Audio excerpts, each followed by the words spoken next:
यार ये लेटर मुझे आता है कल केवी की गवर्नमेंट की तरफ से, बेसिकली रिजेक्शन लेटर, क्योंकि मैंने एक पोस्ट के लिए अप्लाई किया हुआ था केवी की गवर्नमेंट की तरफ से। टेस्ट हुआ, क्वालिफाई किया, इंटरव्यू की कॉल आने से पहले रिजेक्शन लेटर आ गया। अपने सबसे पहले घबराना नहीं है, बाहसियत कौम हम इसका मुकाबला करेंगे। मैं बड़ा डिप्रेस पड़ा हुआ है जी इस तरह, तो कॉमिक वीडियो एक चलाई, रोज़ा भी था तो मैंने कहा थोड़ा सा मूड लाइटर हो जाए, रिलैक्स हो जाए बंदा थोड़ा सा। वो कॉमिक वीडियो के नीचे इमरान खान की एक वीडियो आती है, कुछ मे बी 1-1.5 मिनट की, किसी तकरीर का कुछ हिस्सा था। वो 1-1.5 मिनट की वीडियो मैंने देखी, वो बड़ी मजे की। खान साहब की ये बात बहुत बेहतरीन है कि वो बहुत अच्छे मोटिवेशनल स्पीकर। मैंने अपनी वालदा को कहा कि मैं टेस्ट क्रिकेटर बनना चाहता हूं, 9 साल की उम्र का था। तो जितने भी मेरे रिश्तेदार थे जिन्होंने मेरे कजन्स को देखा हुआ था क्रिकेट खेलते हुए, वो मेरे से बड़े थे, वो सब मुझे कहते थे कि उनमें तुम्हारे से बहुत ज्यादा टैलेंट था, तुम टेस्ट क्रिकेटर नहीं बन सकते। तो सारा वक्त मैं ये सुनता गया कि तुम्हारा टेस्ट क्रिकेटर बनना यानी पाकिस्तान के लिए क्रिकेट खेलना नामुमकिन है। फिर खैर मैं बन गया टेस्ट क्रिकेटर। पहले मैच के बाद मुझे निकाल दिया गया टीम से। अखबारों में आया, इंग्लैंड में वो मैच था। सुने जरा गौर से सुने, क्योंकि ये देखें, ये मैं आपको बातें कह रहा हूं, ये आपके लिए आने वाले आपके मुस्तकबिल में बहुत काम आएंगी।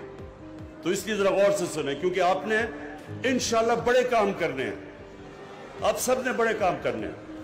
वो 1-1.5 मिनट की वो वीडियो चलाई, वो बड़ी मोटिवेशनल वीडियो थी। उसके बाद दूसरी वीडियो आती है, उसके बाद तीसरी वीडियो आती है। इसके टाइम देखें, इसकी जरूरत तो अब है कोई नहीं। तो 3 वीडियो, 4 वीडियो, 5 वीडियो मैंने देखता गया, क्योंकि खान साहब ने माशाल्लाह अल्लाह नजर बद से बचाए, ये एबिलिटी है कि वो ऑडियंस को इंगेज रखते हैं जब तक वो चाहें।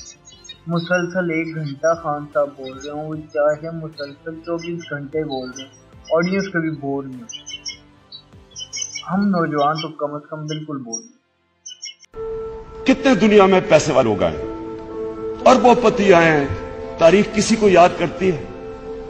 कितने लोगों को आप जान करते हैं? इस मुल्क में कितने अरबोपति आए चले गए? स्विट्जरलैंड में उनके बैंक मर गए, उनके पैसे ही स्विट्जरलैंड में रह गए। कितने आए हैं? कोई दुनिया में याद करता है किसी को? कितने प्राइम मिनिस्टर आए हैं? प्राइम मिनिस्टर मैं कहीं अभी देखता हूं कि फंक्शंस के अंदर बेचारों को पूछता कोई नहीं, कोने में बैठे होते हैं, कोई पूछता नहीं है, क्योंकि पूछता तो उसको है जिसको अल्लाह इज्जत देता है, और अल्लाह तो उसको इज्जत देता है जो अल्लाह के लोगों के लिए कुछ करता है।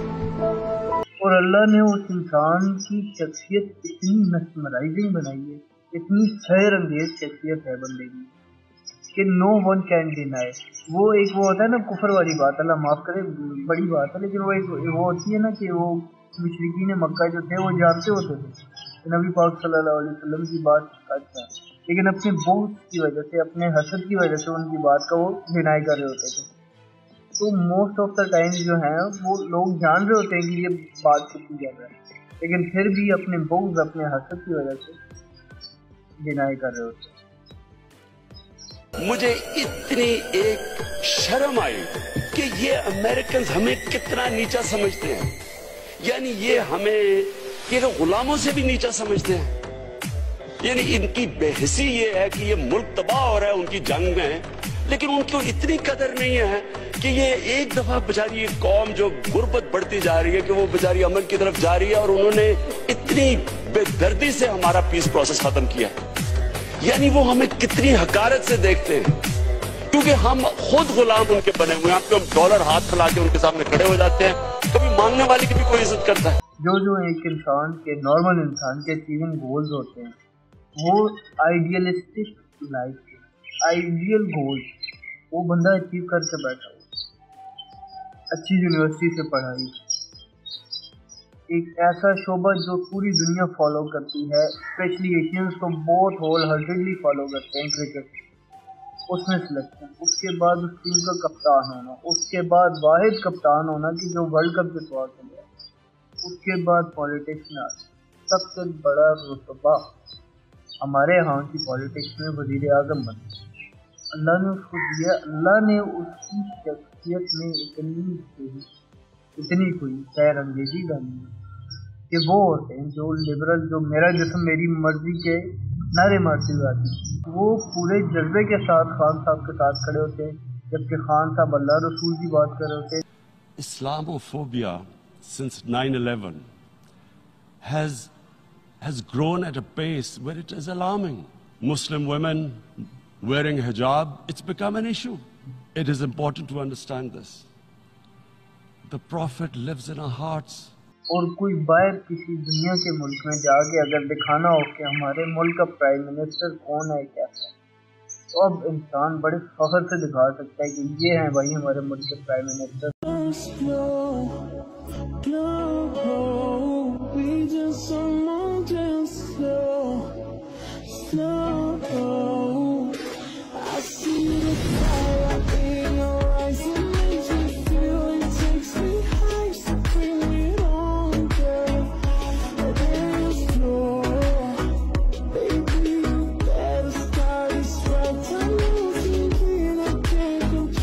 खान साहब आप दिलों के हाल जान के वही बातें करते हैं जो आवाम सुनना चाहती है, बहुत अच्छी बात, लेकिन मैं आपको वोट नहीं दे सकता। और मेरी जैसी काफ़ी सारी यूथ और भी है जो कि आपको वोट देना चाहती है लेकिन आपको वोट नहीं दे सकती, आपकी बातों से एग्री करती है लेकिन वोट नहीं दे सकती। बल्ले पे मोहर हम नहीं लगा सकते क्योंकि आपके जो कैंडिडेट हैं वो इस अहल नहीं है, वो ऑनेस्ट नहीं है। आपका बेसिक स्टांस क्या है भाई? ऑनेस्ट। हम बड़े फख्र से कह सकते हैं कि हमारे खान साहब ऑनेस्ट हैं, लेकिन हम हमारे इलाके से तो कम अज़ कम जो कैंडिडेट है वो ऑनेस्ट नहीं है, दिल नहीं मानता। एक ज़माना था 2013 का कि जब हम लोग कहते थे कि PTI की टिकट से कुत्ता भी खड़ा होगा तो हम उसको वोट देंगे क्योंकि हमने खान साहब को वोट देना, खान साहब सब कुछ सीधा कर देंगे, लेकिन नहीं, हम वोट अब नहीं दे सकते। आपकी कैंडिडेट सिलेक्शन, आपकी टीम सिलेक्शन इंतहाई करप्ट लोगों पे मबनी है, हम आपको वोट नहीं दे सकते। सेकेंडली, रिजेक्शन लेटर की बात कर लेते हैं। पाकिस्तान की वन ऑफ द बेस्ट जिसे कह सकते हैं आप इंस्टीट्यूट, वहाँ से मैं 18 ईयर्स ऑफ एजुकेशन कंप्लीट करके वो यूनिवर्सिटी जिससे Allama Iqbal, Ashfaq Ahmed, chief of army staff Raheel Singh, ये लोग जो हैं वो क्वालिफाई किए हुए उस यूनिवर्सिटी। उसके बावजूद साल होने को है हम बेरोजगार, साल होने को है बेरोजगार हैं। तब्दीली चाहें, आप बहुत अच्छा बोलते, आप हक की बात करते हैं, आप दीन की बात करते हैं, इसका कोई डिनायल नहीं है। प्रोग्रेस कहाँ है? प्रोग्रेस के बगैर हम किस बेस पे आपको जो है वो वोट दें? नए इलेक्शन आ रहे हैं, आपने असम्बलियाँ तहलील कर दी, उस बात की भी हमें अब तक कोई समझ नहीं आई कि जोर बाजू पे बदमाशी से आप का डिप्टी स्पीकर कुछ भी चाहे कर ले, मतलब आपके पास पावर है तो आप कुछ भी गलत भी कर सकते हो। पहले बता चुका हूँ पटवारी नहीं है हम, बट जब आप एक बंदे को इतना रिलीजियसली फॉलो करते हो तो उसकी जो एक्शन होते हैं उस पर बंदा क्वेश्चन कर सकता है यार ऐसा क्यों हो रहा है। जो मैंने पढ़ा हुआ है, world second leading technology biotechnology, हमारे मुल्क में कोई ऐसी रिसर्च लैब नहीं है जिसमें हमारी कंजप्शन हो। फिर शहबाज शरीफ साहब कहते हैं बेगर्स आर नॉट चिल्ड्रन, बहुत घटिया बात करते हैं, बहुत घटिया बात। लेकिन अब हमने अपना गुजारे भी तो करने, जॉब लेसनेस है, जॉब नहीं है मुल्क में, बेरोजगारी है मुल्क में, खर्चे भी तो पूरे करने हैं, फ्रीलांसिंग की तरफ आ जाते हैं। हमारी फील्ड में फ्रीलांसिंग सर्विसेज प्रोवाइड कर रहे हैं अपनी पैसों के एवज किसी को। मुल्क में तो हम लोग सारे एक ही जैसे हैं तो हमें हायर नहीं किया जाता। यूरोपियन कंट्रीज हमें हायर करती हैं फ्रीलांसिंग सर्विसेज के लिए, और वो यूरोपियन कंट्री हमें जस्ट इसलिए हायर करती हैं कि हमारे रेट वहाँ के फ्रीलांसर से ऑलमोस्ट 3 to 4 टाइम्स चीपर है। तो शहबाज शरीफ की बात कि बेगर्स आर नॉट चूजर्स, हम अपने रेट्स हाई नहीं कर सकते क्योंकि फिर हमें काम मिलना बंद हो जाएगा। बात तो फिर उस बंदे की ठीक है, बात तो वो हक ही कर रहा है, कहाँ पे जॉब नहीं। देखें कि beggars can't be choosers, please understand that.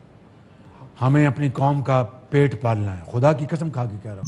आप लोगों को शायद फर्क नहीं पड़ता, आप उस तबके से उठ के शायद ना आए कि जहाँ पे बंदे को रोज का जो है ना वो इतना ही कमा सकता है कि जिससे उसका रोज का खर्चा चले, और उसमें हर किसी भी चीज के लिए 10-10 रुपए का बढ़ जाना भी मौत है। दाल, सब्जी, कोई भी चीज, कुकिंग ऑयल, हर चीज में जो है वो बढ़ोतरी हो रही है, कमी किसी जगह नहीं हो रही। ये सब कुछ देख के आपकी बातें बहुत अच्छी हैं, रियासत मदीना का कंसेप्ट बहुत अच्छा है, खुद मुख्तारी का कंसेप्ट बहुत अच्छा है, अमेरिका की गुलामी से निजात की बातें आपकी बहुत अच्छी हैं, आपका एटीट्यूड, आपका ट्रम्प के सामने बैठना बहुत अच्छा है, आपकी अक़वाम मुत्तहिदा में इस्लामोफोबिया के अगेंस्ट तकरीरें बहुत अच्छी हैं। ये सब सुन के हम आपको अपना कायद मान के आपको वोट देना चाहते हैं, मगर आपकी टीम अच्छी नहीं है, आपकी प्रोग्रेस अच्छी नहीं है, मुल्क के हालात अच्छे नहीं हैं, यूथ के हालात अच्छे नहीं हैं। हमें मजबूरन नौकरी के लिए, हमें मजबूरन एक अच्छा नहीं तो मीडियोकर लाइफस्टाइल जीने के लिए अपने मुल्क को छोड़ के अगर यूरोपियन कंट्रीज में जाना पड़ रहा है, प्रोग्रेस कहाँ है? प्रोग्रेस तो फिर कहीं भी नहीं है। गली गली में शोर है, सारा टब्बर चोर है। खान साहब, एज ए यूथ मैं आपको वोट देना चाहता हूँ, लेकिन मैं आपको वोट दे नहीं, क्योंकि मेरा दिल नहीं मानता, मेरा ज़मीर नहीं मानता कि जो मेरा लीडर खड़ा होके करप्शन और चोरी के अगेंस्ट बात करते हैं, उन्हीं के टीम के मेंबर्स जो कि हमारे यहाँ इलेक्ट होने के लिए वोट मांगने आते हैं, वो डिसऑनेस्टी है, वो करप्ट भी हैं। अगर हमने फिर वही नेपोटिज्म के मारे, अगर हमने फिर वही करप्शन के मारे, अगर हमने फिर वही लौटे बिकने वाले दोबारा से इलेक्ट करने हैं सिर्फ आपके बैनर तले, तो अब ये ज़मीर इस बात की इजाज़त नहीं देती। देखिए, आपसे मोहब्बत का ही आलम है, आपके हिस्से की गोली खुशी खुशी सीने पे खा के एक सेकंड का पछतावा नहीं है, लेकिन आपके करप्ट, आपके नेपोटिज्म के मारे लोटे कैंडिडेट को वोट देना अब ज़मीर इस बात की लग